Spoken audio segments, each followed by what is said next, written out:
விருதுநகர் மாவட்டம் சாத்தூர் அடுத்த கீழத்தாயில்பட்டியில் பட்டாசு ஆலையில் ஏற்பட்ட வெடி விபத்தில் ஒரு அறை முற்றிலும் சேதமடைந்துள்ளது. இதுகுறித்த கூடுதல் தகவல்களை செய்தியாளர் கருப்பசாமி வழங்கிட கேட்கலாம். கருப்பசாமி, வணக்கம். இந்த வெடி விபத்து நிகழும் சமயத்துல மனிதர்கள் யாரேனும் அங்க இருந்தாங்களா? என்ன நிலவரம்? விவரங்களை பதிவு செய்யுங்க.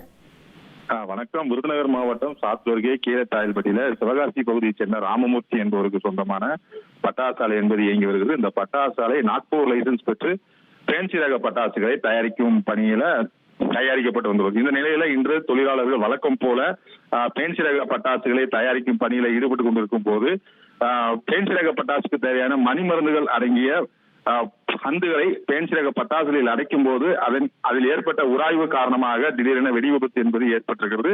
இந்த வெடி விபத்தில் அந்த அறையில் இருந்த 4 பேரும் அதிர்ஷ்டவசமாக உயிர் பிழைத்தனர்.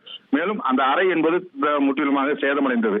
இந்த சம்பவம் குறித்து தகவல் அறிந்து சம்பவ இடத்திற்கு விரைந்து வந்த வெம்பக்கோட்டை போலீசார் மற்றும் தீயணைப்புத் துறையினர் மேலும் தீ பரவாமல் இருக்க தீயை அணைத்து கட்டுக்குள் கொண்டு வந்தனர். மேலும் இந்த சம்பவம் குறித்து வெம்பக்கோட்டை போலீசார் வழக்கு பதிவு செய்து விசாரணை மேற்கொண்டு வருகின்றனர். இந்த விபத்தில் எந்த தொழிலாளருக்கும் காயமும் இழப்பு ஏற்படவில்லை என்பது குறிப்பிடத்தக்கது.